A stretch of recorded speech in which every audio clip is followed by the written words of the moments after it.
আসসালামু আলাইকুম, কেমন আছেন সবাই? আল্লাহর রহমতে ভালো আছেন? আলহামদুলিল্লাহ, আমরাও ভালো আছি। তো দেখেন আজকে বাজার থেকে কি নিয়ে আসছে বাজার করে। প্রথমে আপনাদের কুড়োর ব্যাগটা দেখালাম আর কি, ওটা নিয়ে আসছে। তো ভাবছি যে ওর ভেতরে কি আছে, আমি আগে থেকে দেখিনি। তো এখন দেখে বাজার থেকে আনছে এই যে ছেলে মেয়ের জন্য জামরুল, লাল জামরুল। এটা কিন্তু অনেক মিষ্টি লাগে। এটা কয়টা নিয়ে আসছে দেখেন। আমি মজা করে বলছিলাম আপনার ভাইয়াকে যে এই কয়টা জামরুল কে দিয়েছি তোমাকে, বলছে কে দেবে, আমি কিনে আনছি। তো বাজার থেকে নিয়ে আসছে পটল। তো পটলগুলো আমি উঠায় রাখছি ঝোড়ায়।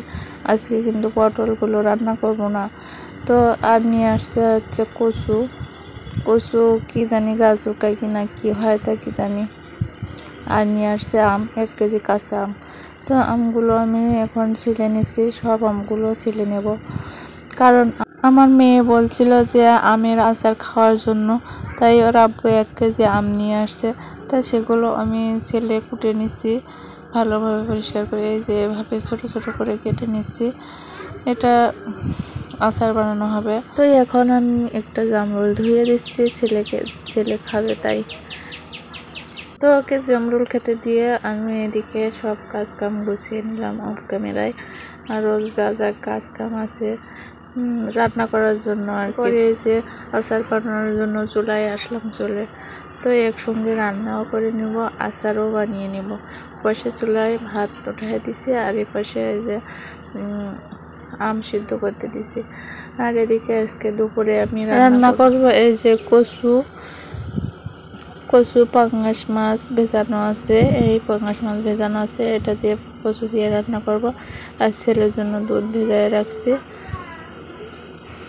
আর এই যে আচারের জন্য রসুন কুচি, পেঁয়াজ কুচি আর কিছু মশলা, এগুলো আচারে দেবো আর কি। আর কিছু আম রাখবো, সেখান থেকে আর একটু ডাল ভিজিয়ে রাখছি, আম ডাল রান্না করব। তো এটা হবে দুপুরের রান্না আজকের। তো আমি এখন আমের আচারটা বানিয়ে নেব। আমার আমটা কিন্তু সিদ্ধ করা হয়ে গেছে। তারপরে যে চুলায় দেখেন কড়াইতে হচ্ছে পেঁয়াজ ভেজে নিচ্ছি। তারপরে পেঁয়াজটা ভালো করে ভেজে নেব, লাল লাল করে, যে লাল লাল করে ভেজে নিচ্ছি। তারপরে দিয়ে দেব রসুন কুচিগুলো। রসুন কুচিগুলো আস্তে আস্তে থাকবে আর কি, ভাজা ভাজা করে নেব। তারপরেও যেন আস্তে আস্তে থাকে এমনভাবে ভেজে নেব। তো এগুলো ভেজে এবার এগুলো উঠায় নিচ্ছি, কিন্তু এক হাতে ক্যামেরা ধরে রাখছি, তার জন্য আমি এগুলো ঢালতে পারতেছি না। এখানে অনেক কষ্ট করে ঢালছি আর কি। তো এগুলো ঢেলে নিচ্ছি।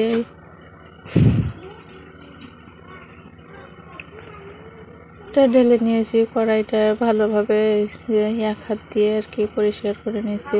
তারপরে কড়াইতে একটু পানি দিলাম, পানি দিয়ে কড়াইটা গরম হলে তারপরে এই যে চিনি দিয়ে দিচ্ছি। পানিটা গরম হলে চিনি দিয়ে দিচ্ছি।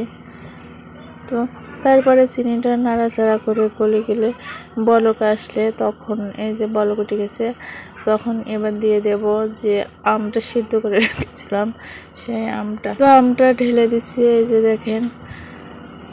ঢেলে দেওয়ার পরে এবার সব মশলা কিন্তু একে একে দিতে হবে।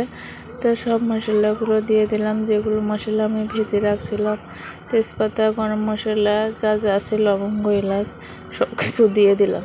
আর এদিকে দেখেন আমি টক ডাউল রান্না করার জন্য ডাউলটা সিদ্ধ বসাই দিছি। আর এই যে আচারটা দেখেন কালারটা কেমন হচ্ছে পরপর। তবে এগুলো চেপে চেপে গালাই দিছি আর কি। তারপরে লাস্টে দেখেন আচারটা যে আমার বানানো হয়ে গেছে, ঠিক এরকমই হয়েছে। তারপরে সবাইকে চাখতে দিয়েছি, আমি টেস্ট করতে দিয়েছি, আমিও একটু টেস্ট করলাম। দেখেন যে আপনাদের ভাইয়া টেস্ট করছে আর ছেলেকে দিচ্ছে, ও খাবে না। তারপরে জোর করে ওর গালে একটু দিয়েছে, এখন বলছে দাও আমাকে, বেশি করে দাও। তারপরে খাচ্ছে দেখেন। তারপরে আপনার ভাইয়া খাচ্ছে দেখেন। মনে হচ্ছে কি কেমন লেগেছে আপনারাই বলবেন।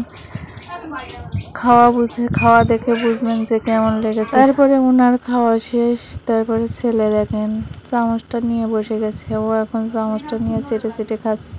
আমরাও কিন্তু ছোটবেলায় এমনভাবে খাইছি। তারপরে দুপুরবেলা গোসল শেষ করে এই যে খেতে চলে আসলাম। কচু দেখি এখন কি হয়, আমার কিন্তু হাত চুলকাইছিল। আমি যখন কেটেছি কচুটা তখন হাত চুলকাইছিল।